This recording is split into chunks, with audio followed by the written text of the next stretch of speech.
Start में हम एक ऑर्फनेज को देखते हैं और यहीं पर हमें मूवी के दो इम्पोर्टेंट कैरेक्टर्स दिखाए जाते हैं, जिनमें एक तो था क्लीटस कैसिडी और दूसरी फ्रांसिस बैरिसन थी। वो दोनों अपने अपने रूम में बैठे होते हैं और ये जगह किसी मेंटल असाइलम के वार्ड की तरह लग रही थी। यहाँ पर हम नोटिस करते हैं कि फ्रांसिस काफी डरी होती है। तब क्लीटस उससे पूछता है कि आखिर डॉक्टर ने तुम्हें क्या कहा। तब फ्रांसिस कहती है कि मेरी म्यूटेशन काफी तेजी से बढ़ती जा रही है और मैं आहिस्ता आहिस्ता एक पावरफुल म्यूटेंट बनती जा रही हूँ और मैं बहुत डरी हुई हूँ, क्योंकि इस टाइम उसे कुछ लोग एक बड़े से एक्सपेरिमेंट के लिए ले जाने वाले होते हैं, जिस पर क्लीटस उसे तसल्ली देता है कि तुम टेंशन मत लो, सब कुछ ठीक हो जाएगा। और वो ये भी कहता है कि वो लोग तुम्हारे ऊपर कोई भी एक्सपेरिमेंट नहीं कर सकते, क्योंकि तुम उन लोगों की इकलौती उम्मीद हो और वो तुम्हें खुद से दूर नहीं करेंगे। लेकिन तभी कुछ लोग वहाँ पर आकर फ्रांसिस को जबरदस्ती अपने साथ ले जाने लगते हैं। तब ये देखकर क्लीटस को बहुत गुस्सा आता है, इसीलिए वो आउट ऑफ कंट्रोल हो जाता है। अब एक तरफ तो वो लोग पुलिस की गाड़ी के अंदर फ्रांसिस को ले जा रहे थे, तो उधर क्लीटस गुस्से में जोर जोर से विंडो पर हाथ मार रहा होता है। अब वो लोग फ्रांसिस को एक सीक्रेट लोकेशन पर ले जाने लगते हैं, लेकिन रास्ते में फ्रांसिस अपने सोनिक पावर की मदद से यानी आवाज की ताकत की वजह से वो वहाँ से भागने की कोशिश करती है। इसका मतलब ये था कि फ्रांसिस के पास ऐसी वोकल पावर्स थी जिसकी मदद से वो किसी भी ग्लास या फिर हैवी चीज को तोड़ सकती थी। अब फ्रांसिस की वोकल पावर की वजह से वो पूरी वैन पलट जाती है। अब इसका असर वहाँ पर बैठे हुए पुलिस ऑफिसर्स पर भी होता है, इसीलिए वो पुलिस वाले घबराते हुए फ्रांसिस की आंख में गोली मार देते हैं, जिससे फ्रांसिस फौरन गाड़ी से बाहर गिर जाती है। तो पुलिस को लगता है कि शायद वो मर चुकी है, लेकिन वो मरी नहीं होती बल्कि अभी भी जिंदा होती है। इसके बाद वो लोग फ्रांसिस को एक असाइलम में लेकर आते हैं। यहाँ पर एक डॉक्टर होती है जो फ्रांसिस पर अलग अलग तरह के एक्सपेरिमेंट्स कर रही होती है। तभी हम देखते हैं कि एक वार्ड बॉय आकर फ्रांसिस को एक न्यूज़पेपर देता है। उस न्यूज़पेपर में एक खबर छपी होती है कि क्या क्लीटस को मौत की सजा दे देनी चाहिए। असल में क्लीटस कैसिडी एक काफी बड़ा सीरियल किलर होता है, लेकिन कुछ खास एविडेंस न होने की वजह से उसकी डेथ सेंटेंस यानी सजाए मौत बीच में ही रुकी होती है। अब यहाँ पर हैरान कर देने वाली बात तो ये होती है कि ये न्यूज किसी और ने नहीं बल्कि एडी ने छपवाई होती है। और यहाँ पर डॉक्टर फ्रांसिस को कहती है कि क्लीटस जैसे लोगों को तो मौत की सजा जरूर होनी चाहिए। फिर नेक्स्ट सीन में हम डिटेक्टिव को देखते हैं जो कि एडी के साथ बात कर रहा होता है। यहाँ पर एडी डिटेक्टिव को कहता है कि मेरा क्लीटस से कोई भी लेना देना नहीं है, जिस पर वो डिटेक्टिव कहता है कि वो तो सिर्फ और सिर्फ तुमसे ही बात करना चाहता है। तभी सुनकर एडी पूछता है कि मुझ में ऐसी क्या खास बात है जो मुझसे ही बात करना चाहता है। तब डिटेक्टिव कहता है कि जरूर कोई डेड बॉडी से रिलेटेड बातें होंगी जो वो तुमसे शेयर करना चाहता है, जाके एक बार उससे बात तो जरूर करनी चाहिए तुम्हें। अब यहाँ पर हम देखते हैं कि एडी की बॉडी से वेनम बाहर आकर उस डिटेक्टिव को खाने ही वाला होता है, लेकिन तभी एडी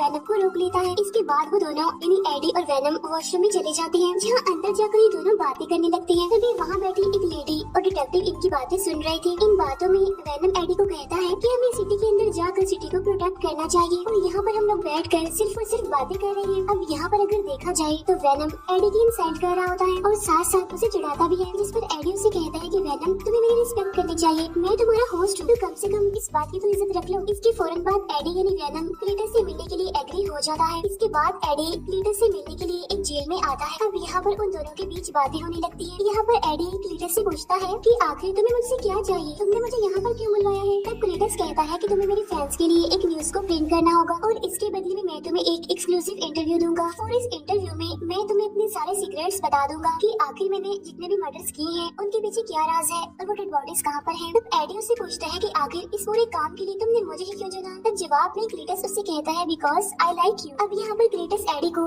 वही न्यूज प्रिंट करने के लिए कहता है जो फ्रांसिस ने कुछ दिन पहले ही पढ़ी होती है और जब एडी वहाँ से जाने लगता है तो क्लीटस उसे रोक लेता है और उसका ध्यान दीवार पर बने कुछ शेप्स पर कर देता है। वहाँ पर कुछ मैसेजेस भी लिखी होती है, साथ साथ कुछ कब्रें भी बनी होती है, जिसे देखकर एडी वहाँ से आगे निकल जाता है। जाते जाते क्लीटस एडी को कहता है कि प्लीज मुझे भूल मत जाना। और जब एडी बाहर आता है तो वो डिटेक्टिव उससे पूछता है कि आखिर तुम्हें क्लीटस ने क्या कहा, जिस पर एडी सारी बात छुपाते हुए उसे कहता है कि अभी तक उसने मुझे कुछ भी नहीं कहा, लेकिन मेरी इंक्वायरी अभी भी उस पर जारी है और वैसे भी इस तरह की चीजों का पता लगवाने के लिए थोड़ा टाइम तो लगता ही है। फिर एडी अपनी बाइक पर बैठकर वहाँ से निकल जाता है। घर आने के बाद वेनम एडी की हेल्प करता है दीवार पर बनी उन सारे डायग्राम्स को डिकोड करने के लिए। साथ साथ उसे बीच की एक लोकेशन भी बताता है जहाँ पर क्लीटस ने सारे डेड बॉडीज को छुपा कर रखा हुआ था। फिर नेक्स्ट डे बहुत सारे पुलिस ऑफिसर्स उसी लोकेशन पर पहुँच जाते हैं जहाँ पर उन्हें बहुत सारी डेड बॉडीज मिलती हैं जिन्हें क्लीटस ने मारा होता है। इसके बाद सारे रिपोर्टर्स आकर एडी से बात करने लगते हैं और उससे पूछते हैं क्या तुम्हारी क्लीटस से दोस्ती हो गई है जो उसने ये सारे सीक्रेट्स तुम्हें बता दिए, यानी कि उसने अपने मारे हुए लोगों की सारी डेड बॉडीज को कहाँ पर छुपा कर रखा हुआ है, क्योंकि उससे अभी तक सिर्फ और सिर्फ तुम ही मिले हो अकेले और तुम्हारे उससे मिलने के बाद ही हमें इन्फॉर्मेशन मिल पाई है। अब जब ये इंटरव्यू लाइव टीवी पर आ रहा होता है तो ये देखकर वो डिटेक्टिव काफी गुस्सा हो जाता है क्योंकि इस बारे में एडी ने उसे नहीं बताया था बल्कि सारी बात छुपाई। तो इतनी बड़ी न्यूज देखकर तो उसको शॉक लगता ही था। अब यहाँ पर सारे एविडेंस मिलने की वजह से क्लीटस को सजाए मौत सुना दी जाती है क्योंकि ये न्यूज हर जगह पर फैल जाती है और फ्रांसिस को भी इस बारे में पता चल जाता है। और ये पता चलने के बाद तो फ्रांसिस बहुत दुखी होती है और उधर क्लीटस को भी ऐसा लगने लगा था कि शायद एडी ने उसे धोखा दिया है। तो इसी वजह से वो इस सब के लिए एडी को रिस्पॉन्सिबल कहता है क्योंकि इस न्यूज के छपने की वजह से एडी रातों रात फेमस जो हो जाता है। इसके बाद वेनम एडी को कहता है कि हम मिलकर दुश्मनों का खात्मा करेंगे और वो एडी को ये भी कहता है कि अब मैं मुर्गियां खा खा कर तंग आ चुका हूँ और अब मैं इंसानों को खाने के लिए बेचैन हूँ। तब ये सुनकर एडी उससे कहता है कि हम तो पहले ही क्लीटस के केस में उलझे हुए हैं तो इसीलिए समझदारी इसी में है कि हमें और कोई रिस्क नहीं लेना चाहिए और अगर किसी भी पर्सन की मौत हो गई या फिर कोई गायब हो गया तो FBI का सीधा शक हमारे ऊपर ही होगा। इसीलिए इस टाइम में हम किसी भी मुसीबत को दावत नहीं दे सकते। अब इसी वजह से उन दोनों के बीच बहस होने लगती है और वेनम एडी को बुरा भला कहने लगता है। तब यहाँ पर एडी उसे फिर से कह देता है कि प्लीज मेरी रिस्पेक्ट किया करो। इसके बाद एडी मिलने के लिए एक शॉपकीपर के पास जाता है। इसके बाद वो सीधा एक पोल्ट्री फार्म में जाता है जहाँ पर आते ही वेनम बहुत सारी मुर्गियाँ खाने लगता है। अब खाना खाने के बाद जब ये दोनों वहाँ से जाने ही वाले होते हैं कि तभी रास्ते में गैंगस्टर एक लेडी को परेशान कर रहा होता है और उससे पैसे छीन कर वहाँ से भागने की कोशिश करता है। तब एडी वेनम को इस मसले में ना पड़ने के लिए कहता है लेकिन वेनम एडी की कोई बात नहीं सुनता और वो उस गैंगस्टर को खाने की कोशिश करता है। यहाँ पर एडी वेनम से काफी रिक्वेस्ट भी करता है कि प्लीज ऐसा मत करो। इसीलिए वेनम उस गैंगस्टर को छोड़ देता है और वो दोनों आगे बढ़ जाते हैं और तभी अचानक से एडी के पास उसके फ्रेंड एन की कॉल आती है और वो एडी को मिलने के लिए बुलवाती है। इसीलिए एडी भी उससे मिलने के लिए एग्री हो जाता है। तब जब वो दोनों मिलते हैं तो यहाँ भी अंदर ही अंदर वेनम एडी से बातें कर रहा होता है। तो ये देखकर एन को भी पता चल जाता है कि एडी अंदर ही अंदर वेनम से बातें कर रहा है। तो इसीलिए एन एडी से पूछती है क्या वेनम अभी भी तुम्हारे साथ ही है, जिस पर एडी कहता है कि नहीं वेनम तो मर चुका है। तभी एन एडी को बताती है कि मेरी एंगेजमेंट हो गई है। तभी देखकर एडी थोड़ा सा इमोशनल हो जाता है और तभी एन एडी से कहती है हे वेनम कैसी हो, और मैं जानती हूँ कि तुम इस टाइम भी एडी के अंदर ही हो तो इसीलिए प्लीज एडी का ख्याल रखना। तभी सुनकर एडी काफी हैरान हो जाता है और अपनी बाइक पर बैठकर अपने घर के लिए जाने लगता है जहाँ पर वेनम एडी को समझाता है कि तुम्हें इन छोटी छोटी बातों पर दुखी नहीं होना चाहिए क्योंकि हम तो बड़े कामों के लिए बने हैं ना। तब एडी उसे कहता है कि तुम्हें किसी से प्यार नहीं हुआ ना इसीलिए तुम मेरी फीलिंग्स को नहीं समझ सकते। नेक्स्ट डे हम देखते हैं कि वेनम खुद ही अपने लिए खाना बना रहा होता है और यहाँ पर वेनम एडी को एक स्ट्रॉन्ग सा ब्रेकफास्ट लेने के लिए कहता है क्योंकि जब तक एडी नहीं खाएगा तब तक वेनम को भी कुछ नहीं मिलेगा। और तभी हम यहाँ पर देखते हैं कि उनके पास एक लेटर आया होता है और ये लेटर क्लीटस का होता है जिसमें क्लीटस एडी को कह रहा होता है कि तुम्हारी वजह से मुझे मौत की सजा हो रही है। साथ ही साथ क्लीटस उसमें अपने पुराने बुरे कामों में लिखकर बता रहा होता है कि अगर मैं पैदा ही न होता तो मेरी ग्रैंड मदर को कौन मारता, साथ साथ मेरी मदर को बार टब में डिबोकर कौन मारता। इसका मतलब ये था कि क्लीटस ने अपनी फैमिली तक को नहीं छोड़ा था। तब क्लीटस ने उसमें ये भी लिखा होता है कि सब कुछ होने के बाद मेरे फादर ने मुझे एक ऑर्फनेज में भेज दिया और वहाँ के बच्चे भी मुझे मारा करते थे लेकिन फिर मैं वहाँ पर फ्रांसिस से मिला जो कि एक म्यूटेंट थी जिसके पास वोकल पावर्स थी और यहाँ पर हमारी एक अच्छी बॉन्डिंग बनी और हमारी दोस्ती हो गई और फिर देखते ही देखते हम दोनों एक दूसरे को पसंद करने लगे थे। और अब एडी में लास्ट टाइम तुमसे मिलना चाहता हूँ तो इसीलिए एडी भी अब उससे मिलने के लिए एग्री हो जाता है।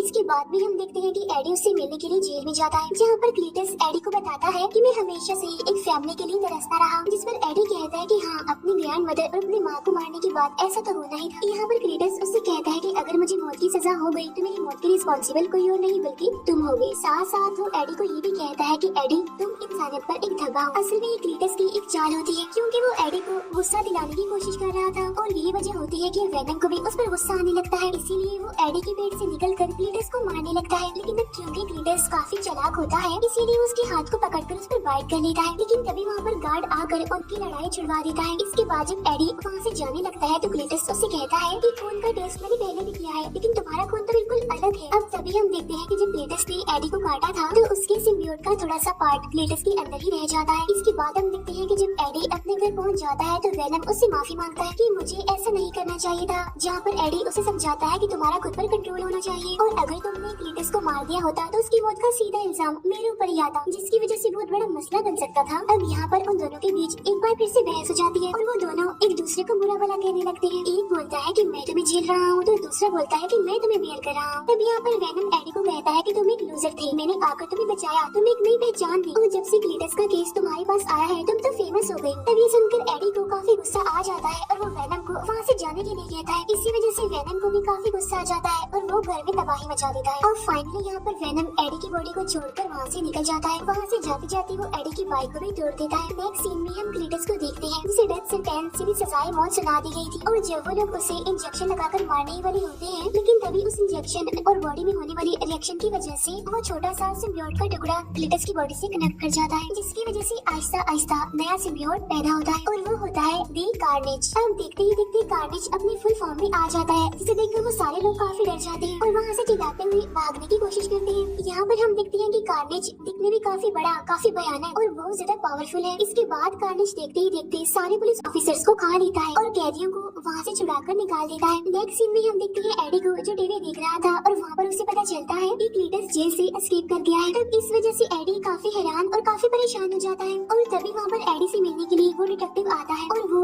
इस सारे इंसिडेंट का रिस्पॉन्सिबल एडी को कहता है, जिस पर एडी कहता है कि नहीं, मैं तो इस बारे में कुछ नहीं जानता कि आखिर क्लीटस वहाँ से कैसे भाग गया, इसीलिए तुम इसका रिस्पॉन्सिबल मुझे नहीं कह सकते। तभी सुनकर वो डिटेक्टिव कहता है कि वो सिर्फ तुमसे मिला है, तो क्या पता उसे वहाँ से आजाद करने में तुम्हारा ही कोई मास्टर प्लान हो। उधर हम देखते हैं कि वेनम एक एक करके बॉडीज को चेंज कर रहा होता है क्योंकि उसे अपने मुताबिक कोई सूटेबल बॉडी नहीं मिल रही थी। इसके बाद वो एक लड़की को पोजेस करके एक पार्टी में चला जाता है जहाँ पर सभी लोगों ने अलग अलग तरह के कॉस्ट्यूम पहन रखे थे और वहाँ पर एक हैलोवीन पार्टी जैसा माहौल होता है जहाँ पर सभी को लगता है कि वेनम ने भी एक कॉस्ट्यूम पहना हुआ है जिसमें वो काफी स्मार्ट लग रहा है और साथ साथ साइज में काफी बड़ा भी, इसीलिए सभी लोग उसकी तारीफ करने लगते हैं। फिर हम क्लीटस को देखते हैं जो कि गाड़ी चुराकर भाग रहा होता है। अब जिस तरह से वेनम एडी से बात किया करता था वैसे ही यहाँ पर कार्नेज क्लीटस से बातें कर रहा होता है और वो कहता है कि अभी तक दुनिया में सिर्फ एक ही सिम्बियोट है और वो है वेनम, और अगर हम दोनों मिलकर उसे खत्म कर दें, यानी वेनम को खत्म कर दें, तो पूरी दुनिया पर हमारा ही राज होगा। जिस पर क्लीटस कहता है कि सबसे पहले मुझे अपने पार्टनर यानी फ्रांसिस को आजाद करवाना है क्योंकि मैं उससे बहुत प्यार करता हूँ और वो मेरे साथ होनी चाहिए। तभी सुनकर कार्नेज भी उसकी बात पर एग्री करता है। उधर पार्टी में वेनम काफी एंजॉय कर रहा होता है, डांस कर रहा होता है और इवन वो कंपटीशन में जीत जाता है। वहाँ पर वेनम एक स्पीच भी देता है लेकिन वो एडी को काफी मिस कर रहा होता है। फिर एडी उसी ऑर्फनेज में पहुँचता है जहाँ पर क्लीटस रहा करता था, जहाँ उसे दीवार पर CK+FB लिखा हुआ दिखाई देता है। तब एडी डिटेक्टिव को कॉल करके उसे इस बारे में इन्फॉर्म करता है कि मैं उस ऑर्फनेज में हूँ जहाँ पर क्लीटस रहा करता था। तब यहाँ पर डिटेक्टिव उससे पूछता है कि आखिर FB का मतलब क्या है। तब एडी उसे बताता है कि FB का मतलब फ्रांसिस बैरिसन है। तभी सुनकर वो डिटेक्टिव कहता है कि हमारे कुछ लोग फ्रांसिस को एक बड़े एक्सपेरिमेंट के लिए ले जा रहे हैं। यहाँ पर वो डिटेक्टिव उस इंसिडेंट की बात कर रहा होता है जो पुलिस ऑफिसर ने फ्रांसिस पर गोली चलाई थी, लेकिन उस डिटेक्टिव को ये बात पता नहीं होती कि फ्रांसिस बैरिसन अभी जिंदा है। उधर क्लीटस एक शॉप में जाकर उसके ऑनर को मार डालता है। साथ ही वो वहाँ के कंप्यूटर को हैक करके सीक्रेट लोकेशन यानी उस असाइलम का भी पता लगवा लेता है जहाँ पर फ्रांसिस को रखा गया था। अब उस असाइलम में आने के बाद तो सबसे पहले वो वहाँ के डॉक्टर्स को मारता है और फिर वो फ्रांसिस से मिलने के लिए आता है और यहाँ पर ये दोनों एक दूसरे के आमने सामने आकर बहुत खुश होते हैं। यहाँ पर क्लीटस कार्नेज की मुलाकात फ्रांसिस से करवाता है। अब ये तीनों आपस में मिलकर काफी खुश हो रहे होते हैं। इसके बाद ये तीनों ही गाड़ी की मदद से वहाँ से भागने लगते हैं और अब इनके पीछे पुलिस पड़ चुकी होती है, लेकिन कार्नेज के सामने कौन टिकने वाला था। कार्नेज बाहर आकर सारी पुलिस की गाड़ियों को उठा कर फेंकने लगता है और सभी पुलिस ऑफिसर्स को वो जान से मार डालता है। उधर वेनम एक दूसरी बॉडी में आकर उसी शॉपकीपर के पास आता है जहाँ पर वो उनसे कुछ खाना और चॉकलेट्स मांगता है क्योंकि एडी को छोड़ने के बाद वो काफी दिनों से भूखा था। फिर एडी को पुलिस कस्टडी में ले लिया जाता है क्योंकि पुलिस को लग रहा था कि कल रात जो अटैक हुआ है उसके पीछे एडी का हाथ, क्योंकि एडी के घर के पास उन्हें बहुत सारी डेड बॉडीज भी मिली थी। यहाँ वो डिटेक्टिव एडी को सारी बात सच बताने के लिए कहता है। तब एडी कहता है कि जब तक मैं एक फोन कॉल नहीं करता तब तक मैं तुम्हें कुछ भी नहीं बताऊंगा। तो इसके बाद एडी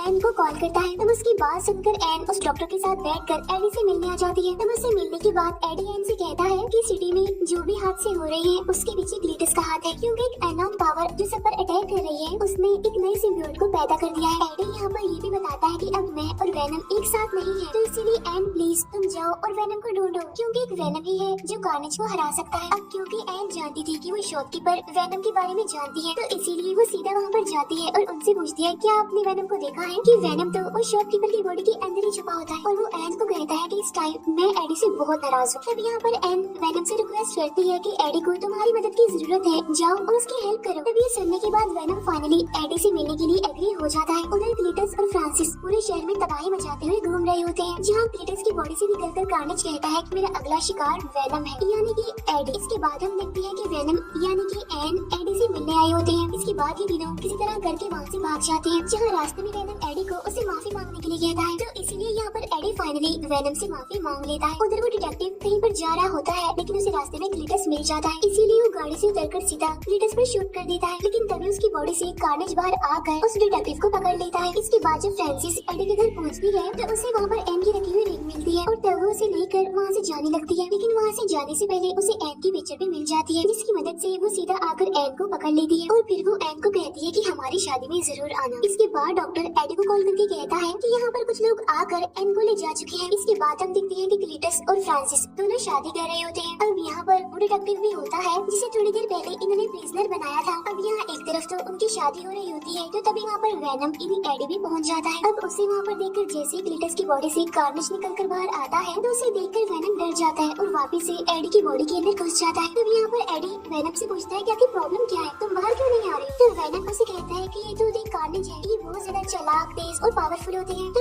एडी वेनम को कहता है कि बस तुम बाहर आ जाओ और बाहर आने के बाद तुम जिसे मर्जी खाओ, मैं तुम्हें अब नहीं रोकूंगा। तभी सुनकर तो वेनम फुल स्पीड के साथ फौरन बाहर आ जाते हैं और अब यहाँ पर दो ग्रेट वॉरियर्स के बीच जबरदस्त फाइट छिड़ जाती है। दोनों ही आपस में एक दूसरे को हराने की कोशिश करते हैं, साथ साथ एक दूसरे पर हावी होने की भी काफी कोशिश कर रहे होते हैं। लेकिन यहाँ पर कार्नेज वेनम पर भारी पड़ रहा होता है, उसे उठाकर फेंक रहा होता है। अब यहाँ दरमियान में कार्नेज और फ्रांसिस के बीच में बातें भी हो रही होती है। लेकिन अब क्योंकि फ्रांसिस के पास वोकल पावर होती है, इसीलिए वो जोर जोर से चिल्ला रही होती है, जिसकी वजह से कार्नेज को कुछ प्रॉब्लम हो रही होती है। क्योंकि हम जानते हैं कि सिम्बियोट और एक्सट्रीम लेवल की हीट सोनिक पावर को बर्दाश्त नहीं कर पाती। तब इसी बात का फायदा उठाकर यहाँ पर डॉक्टर कार्नेज के ऊपर पेट्रोल डालने लगता है और साथ ही साथ वहाँ पर एक काफी बड़ा घंटा भी होता है जो कि बजने लगता है। अब घंटे की आवाज सुनकर दोनों ही सिम्बियोट्स अपने अपने होस्ट की बॉडी से बाहर आने लगते हैं। लेकिन जैसे ही वहाँ पर आवाज आना बंद होती है तो ये दोनों सिम्बियोट्स वापस से अपने अपने होस्ट की बॉडी में आ जाते हैं। इसके बाद कार्नेज एन को लेकर सीधा एक बिल्डिंग के टॉप पर जाने लगता है, लेकिन अब तक वेनम की बॉडी पर काफी पत्थर गिर चुके होते हैं, इसीलिए वो वहाँ तक पहुँच नहीं पाता। और यहीं पर वो एडी को कहता है कि इस बार हम ये जंग नहीं जीत सकेंगे क्योंकि कार्नेज मुझसे बहुत ज्यादा पावरफुल है। इसके बाद कार्नेज फ्रांसिस को भी पकड़ लेता है और उसे अपना मुंह बंद करने के लिए कहता है, क्योंकि उसकी सोनिक पावर कार्नेज को काफी परेशान कर रही थी। अब क्योंकि कार्नेज की पकड़ काफी तेज होती है, इसीलिए फ्रांसिस का दम घुटने लगता है, इसीलिए वो वहीं पर गिर जाती है। तब ये देखकर क्लीटस को गुस्सा आ जाता है और वो कार्नेज को अपनी बॉडी से दूर हटने के लिए कहता है। लेकिन अब क्योंकि कार्नेज का पूरा कंट्रोल क्लीटस की बॉडी पर होता है, इसीलिए वो उसे खुद से अलग नहीं होने देता। अब ये सारा सीन